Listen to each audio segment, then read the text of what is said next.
Kia ora, Dr. Michael White. I'm a marine zoologist. I've been studying sea turtles for about 25 years, something like that. I'm president of Hakono Hararanga, which is Tongareva's community environmental society, and I'm also a fellow of the Marine Biological Association in Great Britain. And one other thing that I do is I'm a member of the Species Survival Commission Marine Turtle Specialist Group. So I have a very busy life. Our Global Environment Facility Small Grants Programme concentrates mainly on biodiversity conservation at Tongareva, but it includes managing the oceanic waste, so the plastics that are everywhere in our ocean, reforesting, and I'll put that in a different video, but you can see a lot of the trees have been lost. Mostly this is just because of climate change, so it's not people coming and chopping them down, they just die and collapse. The last major component for our work is community education. So I'm the president of Hakono Hararanga, and Vainatini Joseph is my planning officer. Mai taki polia. Kia ora, my name is Vainatini Joseph. Welcome to Hakono Hararanga. So we're on the ocean side now. The sun would set straight in front in about 5-6 hours time. These passages we call ava, and they're just little breaches in the reef. What you can see across here, so this is the leeward reef. The waves are quite low at the moment. Some days it's really fierce over here, and you can see all of the reef top is actually in very good condition. In 2016, the El Nino, all of this was bleached. So all 77 kilometres of the atoll circumference, all bleached. Deeper, down, everything. So we're pretty lucky that these things have recovered so well, and it's largely because it's a pristine environment. For about the last month, the waves have been really high. Oh, there's a Kioli leaping across there, a rat.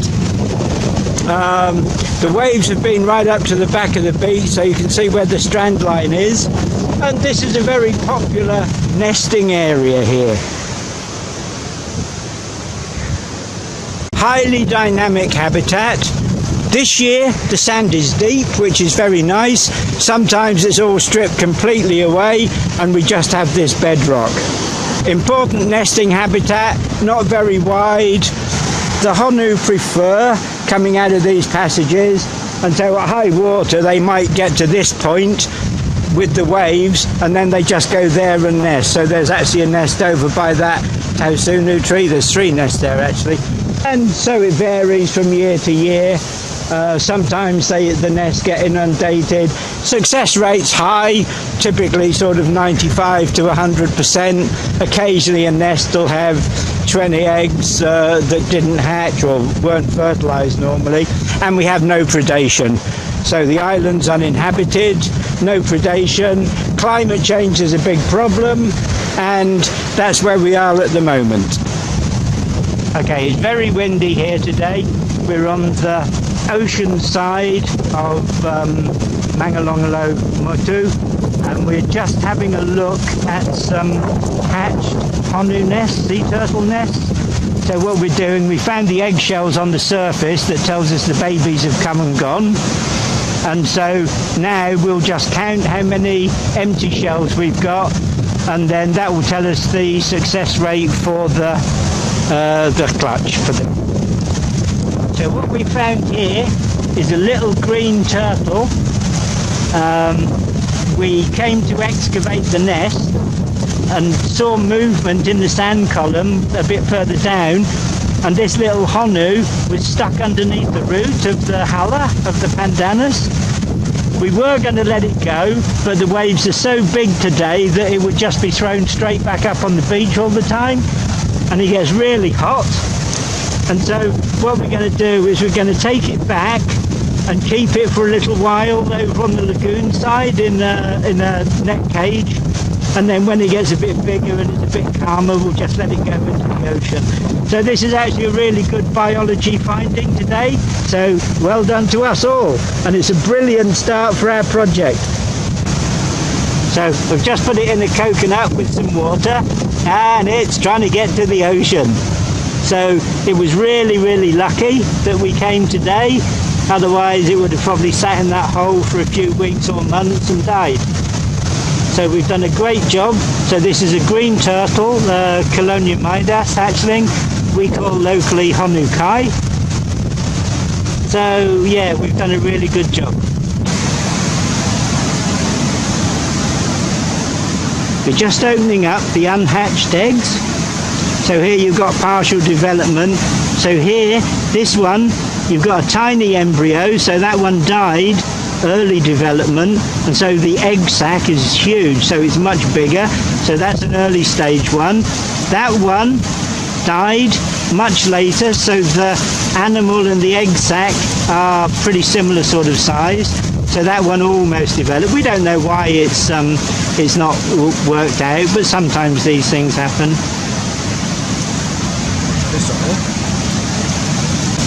Okay, so we've actually got a really interesting set of 3 eggs here. The front one, the yellow, didn't develop, so it wasn't fertilized, so there was nothing in it. The next one died sort of early on, so that's an early stage embryo. And then that one is medium to late term embryo. And this one, of course, is our full term. Yeah, so we were really lucky with this one, otherwise it would have died as well.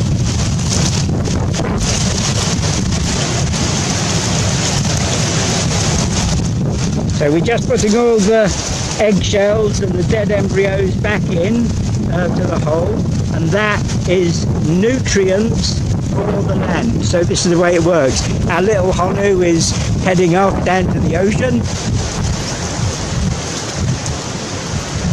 So a very, very successful day with 3 different embryo stages or unhatched egg stages, but the live Honu is a real wonderful bonus.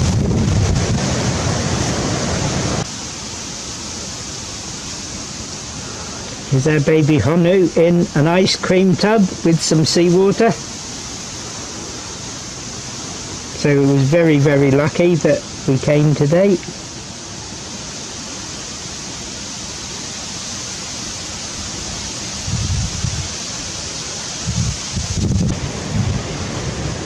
I did a nesting survey this morning, so these are my footprints here. You can see the sand is really, really good quality. So the reef is rocky, covered in red coralline algae. I GPS'd all of these little, I've got 19 along the length of this motu, and I can hang all of the nesting data onto various sections. So I divided this beach into 3. Round that next corner, there's another long bay there, and then I'll just turn slowly down towards the south, and again there, round that far corner, there's another big bay as well. So some places there's very little ocean access. Often there's very little beach to walk along either, and so it really just depends place by place, year by year. So this typically, this gap in the trees, this was part of the problem. So this is why we decided to ask for help with reforesting. You can get some idea of how narrow the beach actually is. You can see that some places the Honu can come across the reef here. Where the coral barrier is, that's often about 1 metre high, and the Honu will come over that at high water, get deposited at the back of the beach, and then just put their nests in there. This area, on the 1st of May in 2015, I brought 6 girls from Omaka Senior School, And we planted these coconut trees. These are new ones that we've just put in, but it was this first lot that told us our approach could be successful. So these are 3 years old now, and you can see they're doing pretty good. So there was nothing here, there was no shadow, nothing on the ground, all the rest of it. So we now have shadow and we're doing okay. And so the idea was to get shadow over on the nesting beach just there. So this is what let the Global Environment Facility understand that we could reclaim a habitat, and so this is exactly what we're doing. This corner down here I've still got to chop the dead trees, but I've got about another 10 months of this project to run. This tamanu we put in July 2016, and that's doing okay as well. The pandanus mostly okay. But yeah, all of these we put in. So we go through our shadow.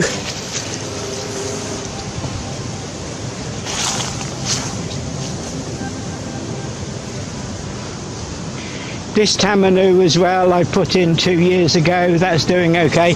Starting to get a new shoot at the bottom as well. That one the same, has been in 2 years. So this area here was just dead trees, there was nothing. So all of these stumps, I chopped these trees down. We used a Ryobi 18-volt battery-powered chainsaw that we charged from solar. So the whole point of this project was community education, say, hey look, there is a different way. Fuel to here comes from Auckland or Honolulu, and it's thousands of kilometres journey time. And so we said, but it's sunny every day, so let's look at a different approach. Sometimes it doesn't rain here for 8 or 9 months. These trees have been in, most of them since February, and a few in March and April.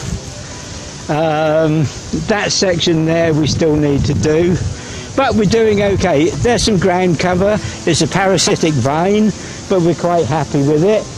Typically, we were doing something like this, dig the hole, put in coconut fibre, put the tree in, bit more coconut fibre to hold the moisture, and mostly they seem to be doing okay. So there's new shoots coming up. This tree is 2 years old. So the nesting beach is just straight over the back there. We've got some grass here that in 2016 there was nothing. This was just bare sand. This little plant here with the yellow flowers we call katuli is purslane. It's really nice to eat. You can eat it just as it is, like in a salad, or you can cook it lightly like we do with rukau. Okay, this area here was just dead trees. Like this, just like these sticks. So I chopped everything down, and we've planted all of these pula, these coconut trees in, and I think you can see pretty clearly that this is going to be successful. So the nesting beach is just over the back there, and in a few years time we're going to have some shadow there. The tausunu is doing okay, that's this one with the silvery green leaves, and then also the pandanus, the hala, that's doing pretty well. But yeah, we're pleased with our efforts so far. So altogether, I've now got 25 different sites on this motu undergoing some sort of restoration.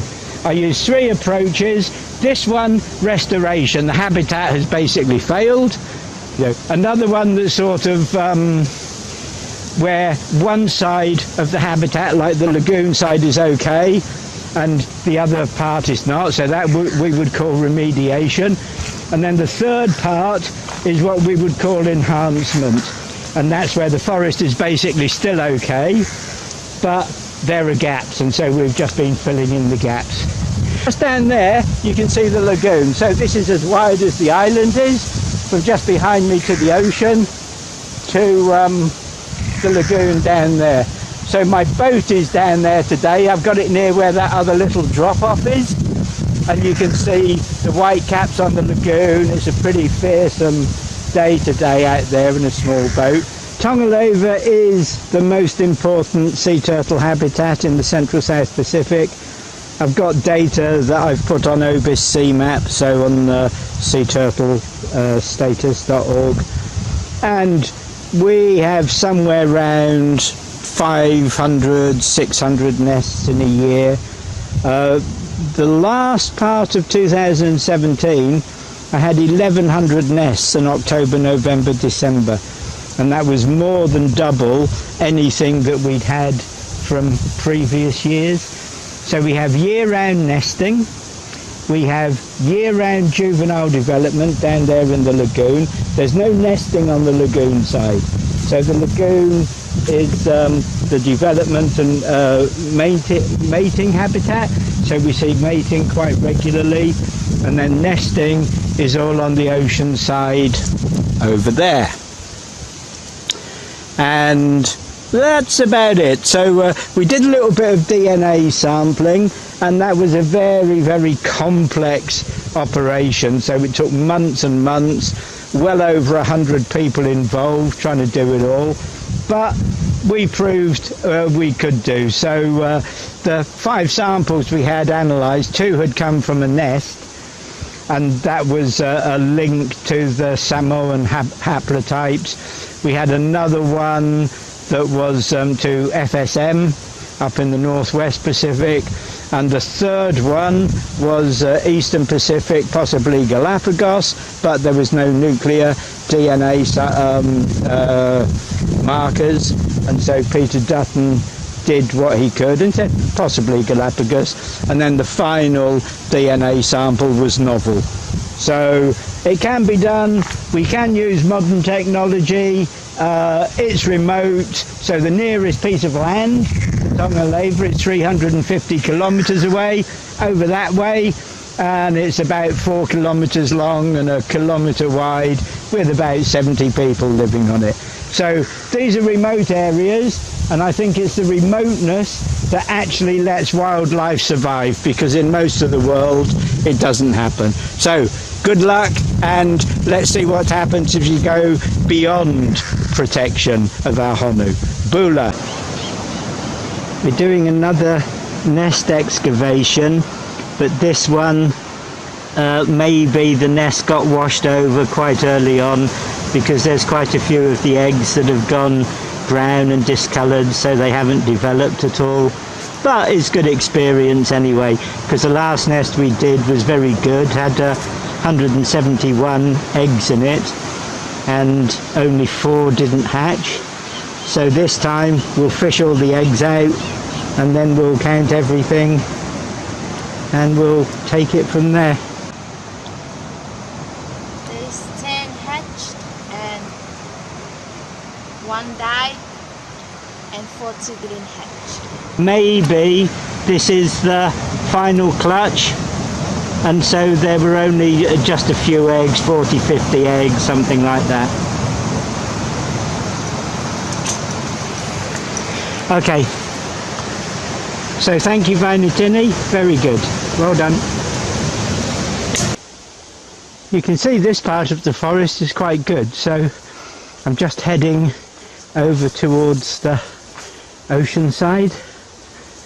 That is the most important sea turtle nesting beach in the Central South Pacific, and so climate change has been a major problem, because the sex of baby turtles, of the embryos, is determined by the nest incubation temperature.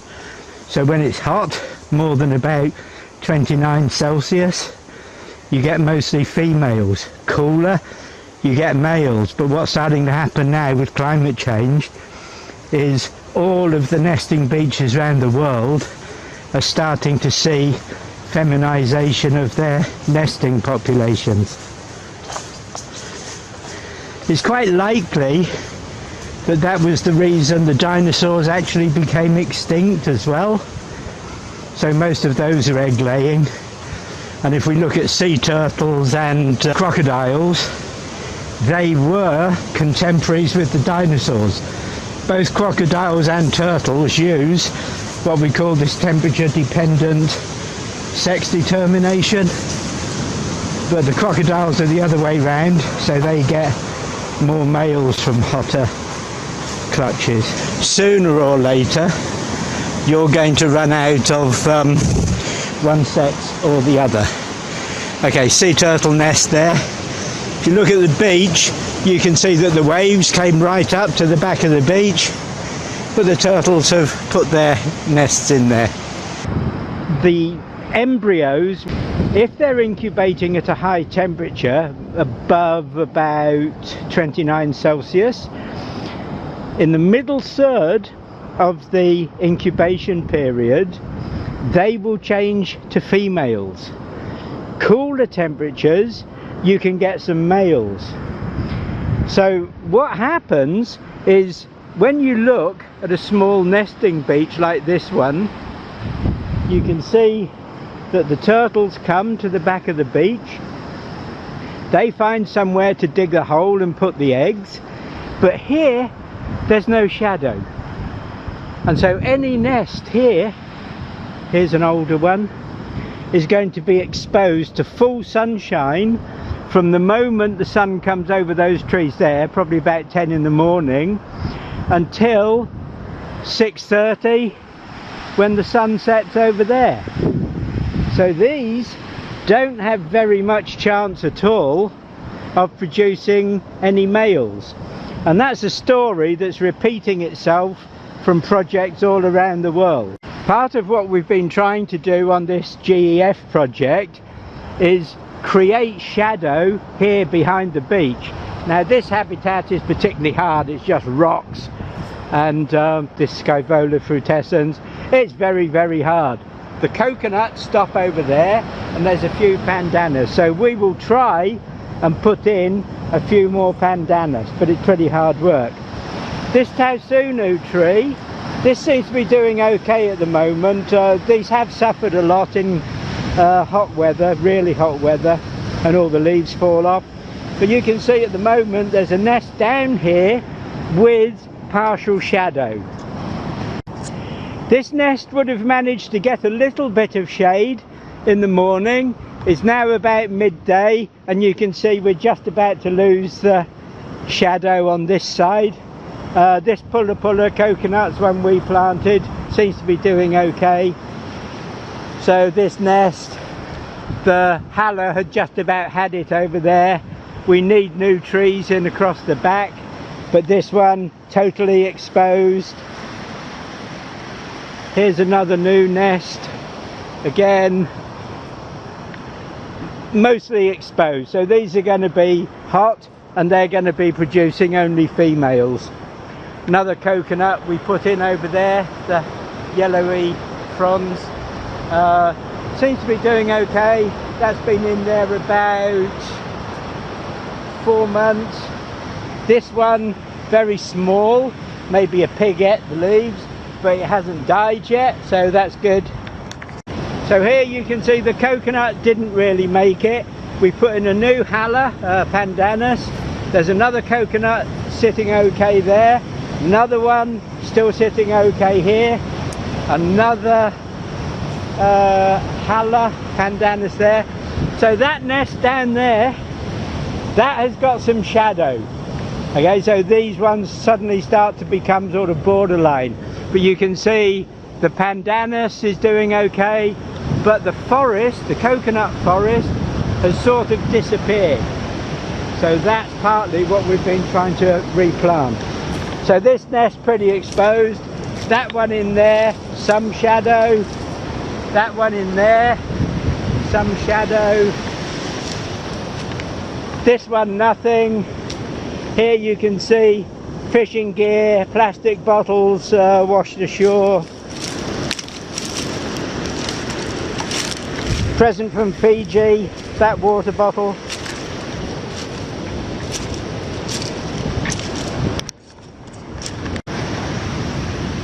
So these nests here, this is just the edge of the forest, and we've got a few new trees growing. There's still some shadow in here. The advantage we have just in this place is very, very hard to dig, but we still have a couple of good quality trees on the ocean side. And so if we can get a little bit of tree planting in here, this will effectively start to extend the forest. I have got a section down over there. There's a fallen log that's horizontal, and we planted some trees down there in February. I looked at it about 2 weeks ago and they're doing okay, so I've just put another 10 trees down in there, but slowly. So that nest there, the big one, you can see that would have had shadow this morning. Now the sun is just about to cross the meridian.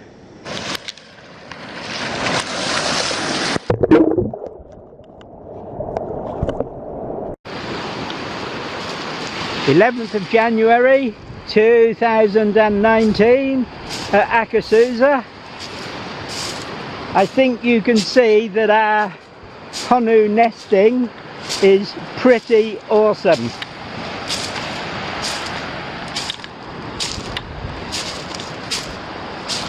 Very good. So for the last few years we've been just leaving the animals to nest in peace. So we've stayed off the beaches at night, no people, no light pollution, no predation. And what's starting to happen is we're getting more and more nests. So quite possibly there's some sort of understanding amongst the Honu themselves that Tongareva has turned into a very, very safe and amenable place to come and nest. So access is easy through these ava, and yeah, very, very pleased indeed. So 2018 just had 1,747 nests.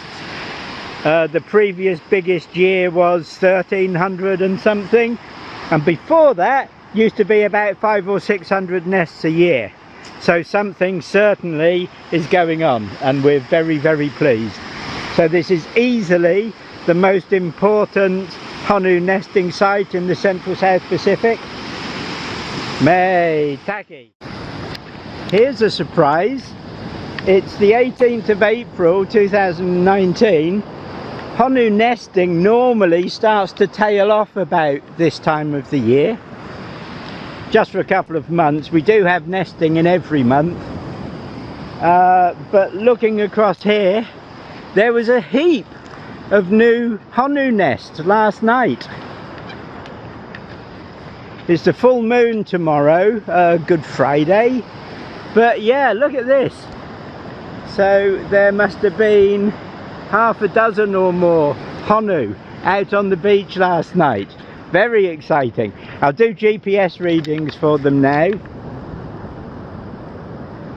Yes, very good, thank you.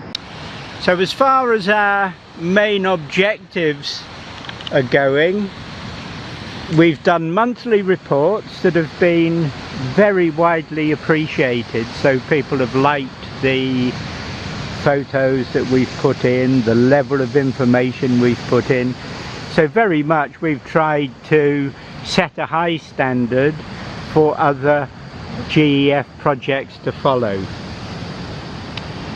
Habitat restoration has gone well, so we're starting to get shadow. We concentrated on this margin along the main Honu nesting beach here and left the lagoon side for the future because that's not as important.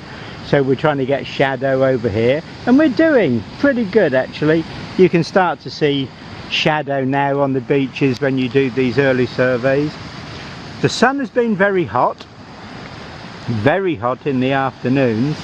We have a big problem starting to happen with the mature coconut trees, and there's no fruit. So pretty much everywhere you look, there's no coconuts. So that is going to be a problem for us in the future, because without the falling coconuts, we don't have the saplings growing up, the pulla. And maybe our only choice is going to be we sort of change the habitat towards these pandanus, the hala, because they're doing okay. So the hala are the best of all over the last year. The problem with the trees is going to be climate change again, especially increased ultraviolet, and that would make sense because that appears to be what the problem is over with the corals on the reef top there. So not sure what the long-term prospect is. All we're going to do is carry on planting, carry on monitoring, carrying on protecting habitats, and carrying on educating our people.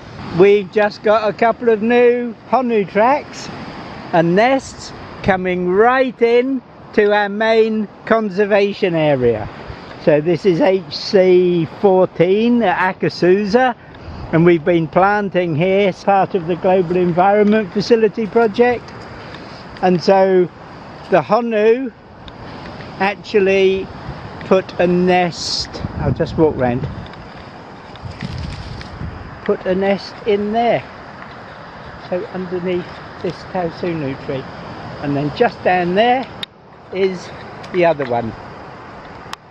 Very exciting. So that really just goes to show that our project is very worthwhile. If you look back across there, all of those pulla and tamanu here, we've planted all of these, so very pleased. So in a few years time we're going to have a forest canopy again. Yes, very good indeed. Me taki polia e kia manuia.